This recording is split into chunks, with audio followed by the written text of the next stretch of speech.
Merci de cette confiance renouvelée au programme de Renouveau TV. Bienvenue dans votre émission Dimanche Invité. Ce dimanche, nous recevons M. Samba Coulibaly. Il est président du NEMA. NEMA, c'est Nouvel Espoir pour le Mali. M. Coulibaly, merci d'avoir répondu à notre invitation. Merci beaucoup. Monsieur Coulibaly, je vous présentais tout à l'heure comme le président du NEMA. Nous savons que NEMA est issu de la dissidence d'un parti qu'on appelle le PRVM Fasoko. Est-ce que vous pouvez revenir un peu sur cet épisode PRVM Fasoko? Je pense que ce n'est pas nécessaire puisque c'est le passé. Tout ce qui est passé, on doit oublier et faire face à l'avenir. Merci beaucoup. Avant déjà de faire face à l'avenir, le dossier a été définitivement clos au niveau de la justice? Si. Le tribunal a déjà tranché. Oui. Voilà, donc, à votre tort, si vous voulez? Non, pas à notre tort. Voilà, le tribunal a déjà tranché et le tribunal a renvoyé les deux parties d'aller s'organiser et faire un nouveau congrès. Donc on a vu que ce n'était pas la peine. Voilà, et ensemble, on s'est mis pour créer ce nouveau parti. Nouvel Espoir pour le Mali. D'accord. L'actualité de la semaine de M. Coulibaly a été marquée par ces décrets de radiation de deux magistrats de l'effectif des cadres de la magistrature. Il s'agit des magistrats Draman Diarra et de Mohamed Chérif Kone. Quel commentaire? Très généralement, après les décisions du tribunal, on n'a pas de commentaire à faire. Sauf dans le cas d'espèce, il ne s'agit pas du tribunal, il s'agit d'une décision d'un conseil disciplinaire. Bien sûr, les conseils disciplinaires qui ne maîtrisent pas trop les contours de la procédure des magistrats ne doivent pas comme ça se mettre à juger qu'ils ont tort ou qu'ils ont raison. D'accord. Donc je pense que le décret a été pris. Donc pour le moment, on va observer. L'autre actualité est qu'à l'appel de la CEMAS, les partisans de l'imam Mahmoud Dicko entendent battre le pavé ce vendredi 13 octobre pour, disent-ils, exiger une transition civile et soutenir les femmes. Allez-vous répondre à l'appel des partisans de l'imam Mahmoud Dicko réunis au sein de la CEMAS? Non, en tant que président ou bien responsable du parti NEMA, je n'irai pas répondre à cet appel. Et donc, pourquoi? Je pense que la marche est un droit. Nous n'avons pas les mêmes visions que ceux qui ont eu à appeler les Maliens à sortir. Voilà, donc raison pour laquelle ça ne nous intéresse pas. Vous conseillerez aux autorités d'autoriser cette manifestation, contrairement à une certaine opinion qui pense que cette autorisation ne doit pas être accordée? Vous savez, le Mali traverse une période très difficile, très cruciale, où les questions de marche n'intéressent pas aujourd'hui le peuple malien. Donc s'il y a un problème, nous devons s'asseoir, discuter et puis trouver une solution. Nos forces de défense et de sécurité sont aujourd'hui partout sur le territoire national, se battent pour nous. Ils font tout pour que nous puissions gagner le terrain. Donc aujourd'hui, marcher, je ne vois pas l'opportun. La transition civile, ce n'est pas une obsession pour votre parti finalement? Transition civile, pourquoi? Pourquoi transition civile? On n'a pas encore le délai que nous sommes mis d'accord. Ce délai n'est pas encore fini. Sauf qu'il a été dit qu'il y aura un léger report. Bon, il y aura justement un glissement. Bien sûr, nous sommes entre nous Maliens. Oui. Ce n'est pas la première. Et je sais qu'au moment opportun, les Maliens vont se mettre ensemble, discuter et puis trouver une solution. C'est une question du Mali. Oui. Qu'est-ce que vous pensez déjà des motifs avancés par le gouvernement pour aller à ce léger report? Est-ce que ces motifs-là sont suffisamment costauds pour effectivement militer en faveur d'un report? Le motif que le gouvernement a avancé, oui, c'est un motif que nous ignorons, mais qui n'est pas à négliger. Effectivement, tout ce que nous connaissons avant, c'était l'insécurité. Et jusqu'à présent, il y a l'insécurité. Donc, les motifs qu'ils ont eu à avancer, Il est connu, hein? Il s'agit entre autres de la gestion de la carte d'identité biométrique qui serait pris en otage. Oui. Ce fichier serait pris en otage par une entreprise extérieure. Non, il n'était pas connu comme ça par tous les Maliens. Oui. C'est suite au communiqué du ministre qu'effectivement la plupart des Maliens se sont rendus compte qu'il y a un blocage à ce niveau. Donc, ensemble, en tant que responsable d'un parti politique, tout ce que je peux les conseiller, c'est de renforcer encore la communication entre eux et puis la société civile et les partis politiques sur la communication et le dialogue qui peut nous faire sortir de cette situation. Est-ce qu'avec cette décision de report léger de façon unilatérale, hein, comme on le juge déjà par certains observateurs, est-ce que cela ne va pas engendrer une sanction de la part de cette communauté à laquelle le Mali appartient? Je veux parler de la CEDEAO. Oui, la CEDEAO, c'est nous. Est-ce que ce risque de sanction est déjà plane sur le Mali? Vous savez, la CEDEAO, c'est nous. Oui. Il y a eu d'abord un léger retard par rapport à la tenue du référendum que nous avons accepté, qu'ensemble nous avons tout fait pour que ça puisse être une réussite. Donc avec ce léger, nous sommes les Maliens, la CEDEAO est à notre écoute. Donc ce que j'ai dit avant, oui. Le gouvernement n'a qu'à encore renforcer sa communication avec le peuple. La CEDEAO doit être à l'écoute du peuple, ne peut rien faire sans le consentement du peuple. Voilà. Depuis quelques jours, nous apprenons que les forces armées de défense et de sécurité du Mali sont désormais en mouvement pour Kidal déjà. Que vous inspire déjà cette initiative de Fama? C'est une initiative à saluer. Vous savez, tout Malien qui ne connaît pas le Nord peut dire autre chose. Mais je suis très jeune, mais j'ai eu à sillonner pratiquement toutes les régions du Mali, tous les cercles du Mali. De Gao, j'ai été à Kidal un jour.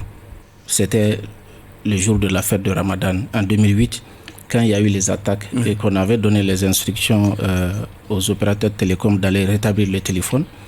Étant fonctionnaire dans un opérateur, nous avons été. Nous savons entre Gao et Kidal, près de 400 km, sinon plus, ce n'est pas du tout facile. Donc tout ce que nous pouvons faire, c'est de les encourager. Un territoire que nous avions déjà perdu il y a plus de 10 ans de cela, mettre la main dessus en une semaine, en un mois, en 2 mois, ce n'est pas du tout facile. Mais il faudrait que nos forces de défense et de sécurité sachent que tous les Maliens sont derrière eux. C'est en fonction de cela qu'ils puissent faire de l'extraordinaire. Monsieur Coulibaly, c'est finalement par la force que les Fama entendent recouvrer l'intégralité du territoire malien. Est-ce que vous pensez que cette posture, cette option est la bonne, la force pour en tout cas faire entendre raison aux adversaires? Vous savez, après toute une force, il y a le dialogue après. Je sais que ça va se terminer par le dialogue parce que nous sommes entre fils maliens. Ceux qui sont opposés, donc la plupart dans les jours à venir vont revenir à la raison. Donc c'est pourquoi j'avais même préparé un petit message. Allez-y. Un petit message à l'endroit des Maliens.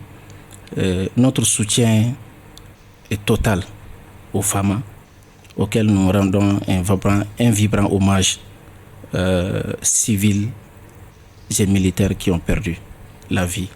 Et aussi souhaitons prompt rétablissement aux blessés.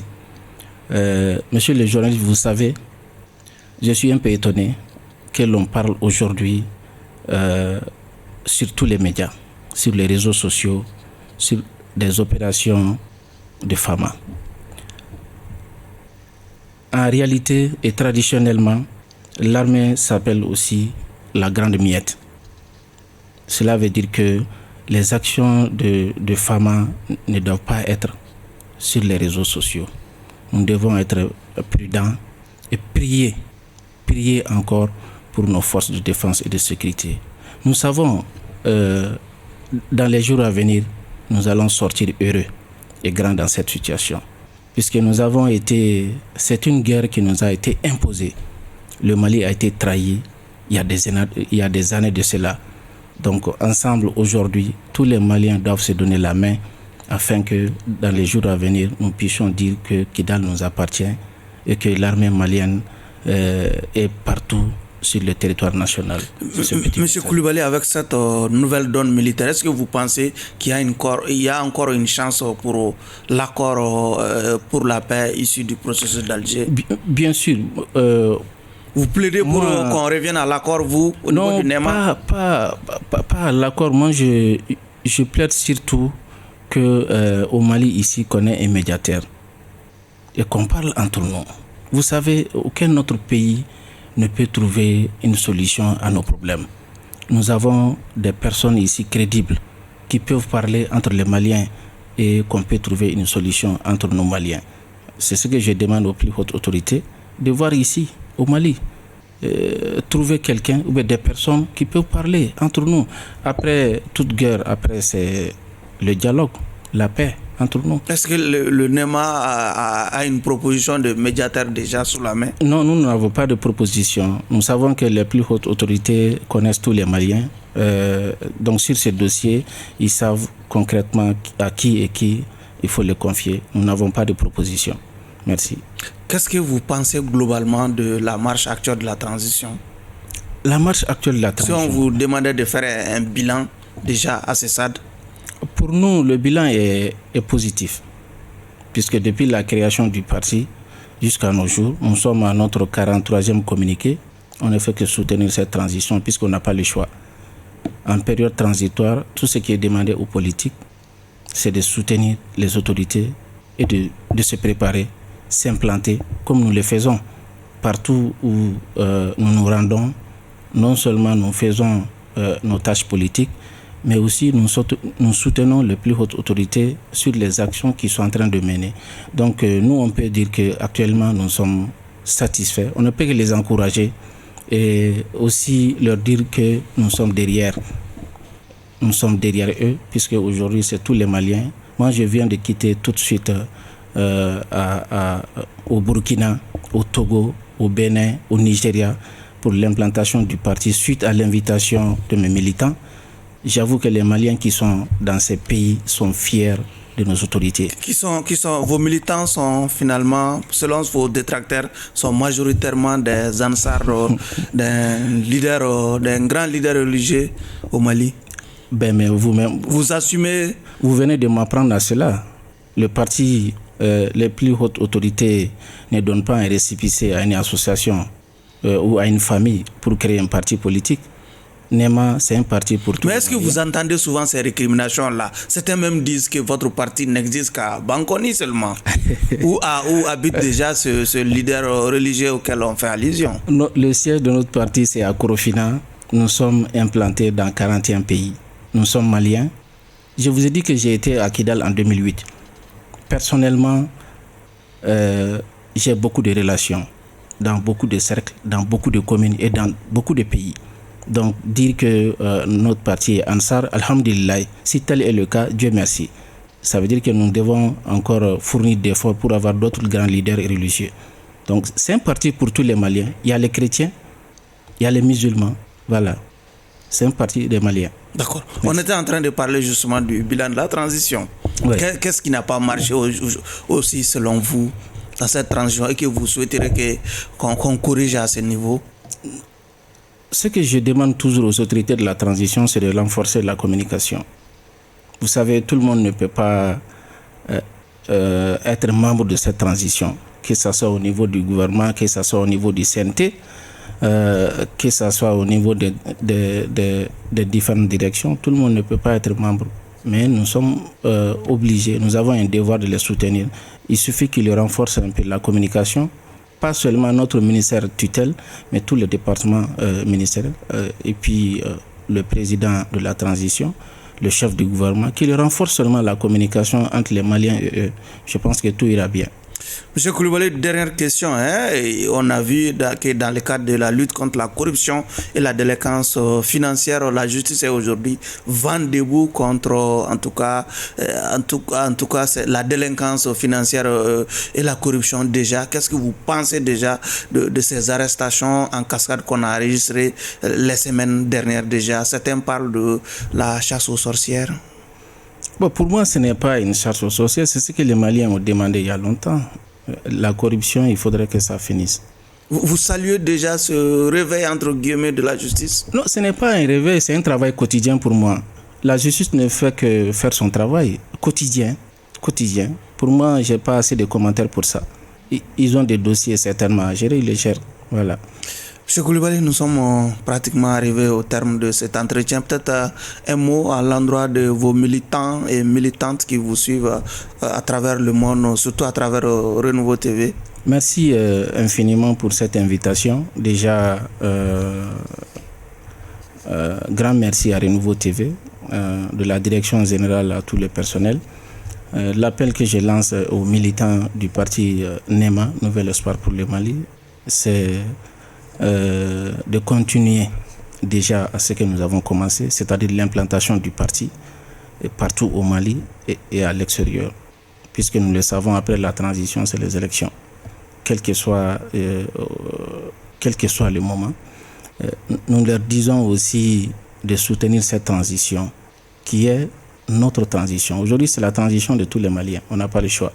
Donc, de continuer à soutenir cette transition afin que nous puissions sortir de cette situation le plus rapidement possible. Soutenir la transition, est-ce que cela voudrait dire que même si d'aventure dans les hypothèses qui indiqueraient que Assimi peut-être pourrait être candidat, est-ce que vous allez soutenir cette candidature éventuelle du colonel Assimi Goïta?